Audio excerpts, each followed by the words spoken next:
Rugby Roundup. Lions squad changes and WRU boss on Jenkins' role. Rugby fans are bracing for a dramatic week. The latest news from the rugby world is filled with key updates and intriguing decisions, all set to impact the sport's future. Let's dive into the latest developments.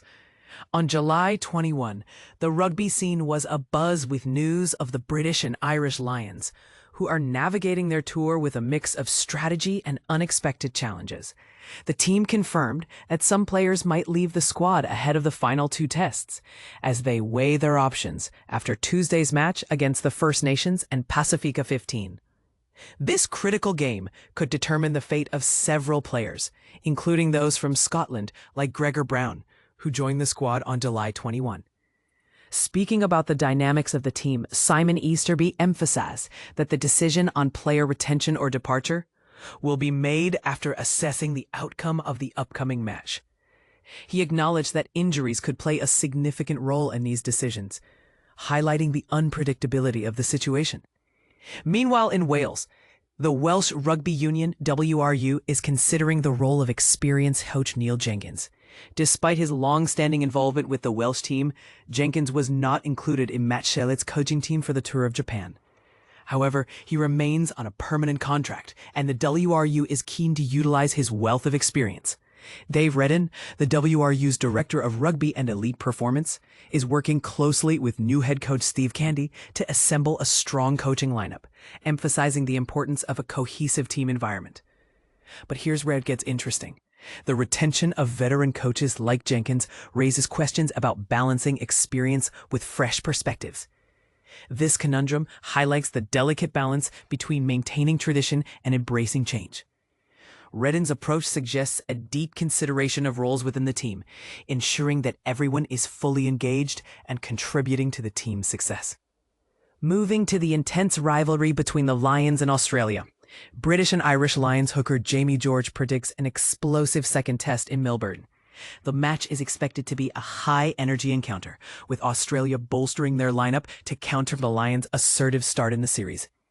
George praised the Lions' physicality in the first test, but expects a fierce reaction from the Wallabies, who are reintroducing key players like Will Skelton and Rob Vellity. And this is the part most people miss. The clash between the Lions and Australia is not just about physicality, it's also a psychological battle. Australia's adjustments aim to counter the Lions' momentum, setting the stage for a thrilling match that could go either way. In another surprising move, Owen Farrell's swift decision to join the Lions tour has sparked interest. Despite potential controversy surrounding his past performances, Farrell did not hesitate when invited to join, showcasing his dedication to the team. His experience and leadership will be crucial in the coming matches.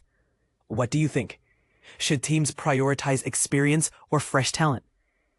How do you think the Lions will fare against Australia? Share your thoughts in the comments below. Lions starter failed fitness test. Here's the bombshell. The British and Irish Lions were forced into a late shakeup when one of their front rowers couldn't clear the final fitness hurdle. And this is the part most people miss. Scrum and ruck errors at this level can snowball into real game-breaking moments. But here's where it gets controversial. 2. Finlay Bealham.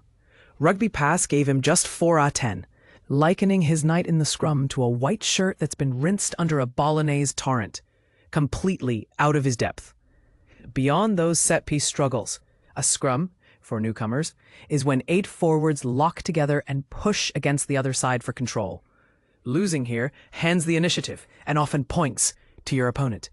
He frequently coughed up the ball and gained minimal ground. Planet Rugby was even less forgiving, scoring him 3 out of 10. They pointed out he conceded 3 penalties within the first half hour, was largely anonymous once he left in the 51st minute, and couldn't compensate for the absence of the usual tight head anchor.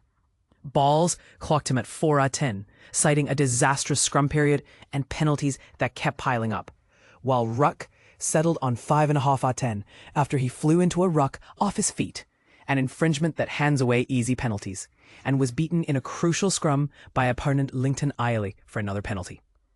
Verdict: a sobering reminder that form on tour doesn't always convert to test day quality. Between lost meters, misplaced ball, and endless penalties, Bealham looked a long way from his peak, leading some to question if his place on the plane home is now under serious threat. For 8, Henry Pollock.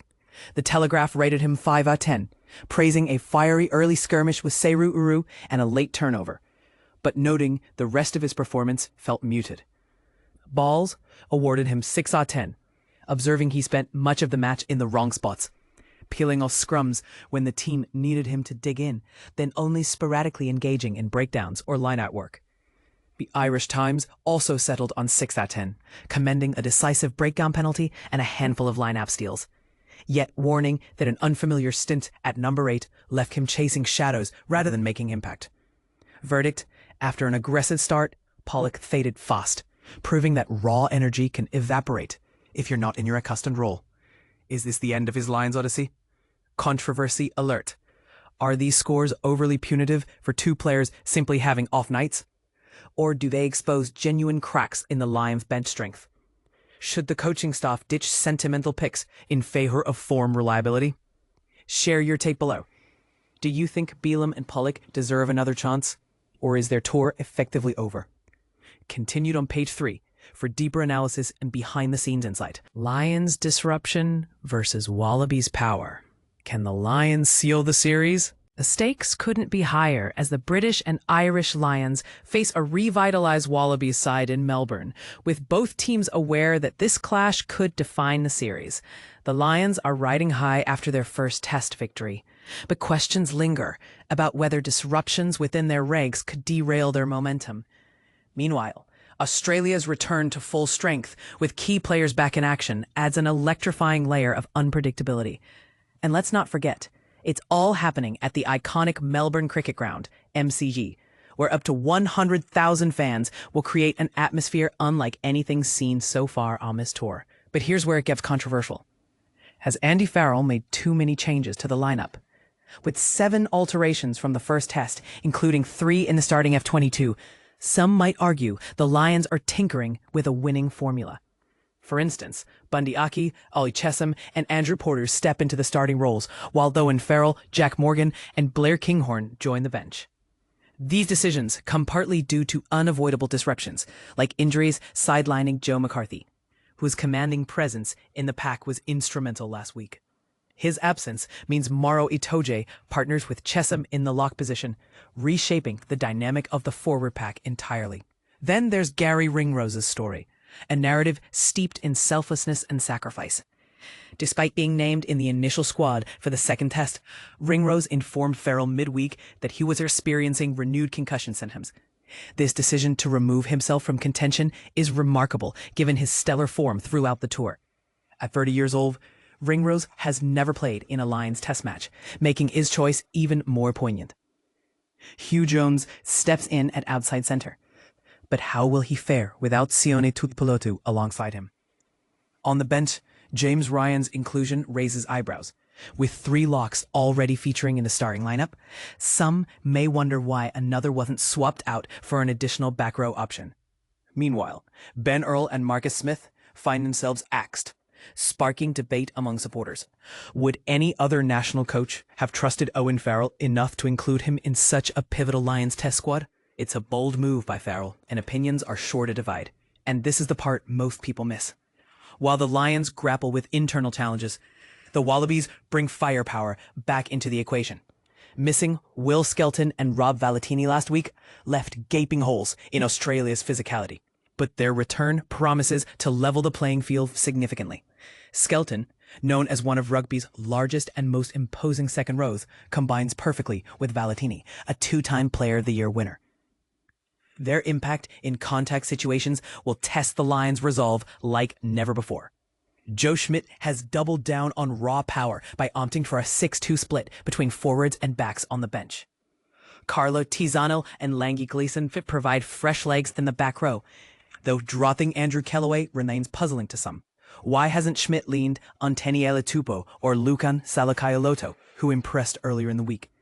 Both players possess qualities that could tilt the scales further in Australia's favor.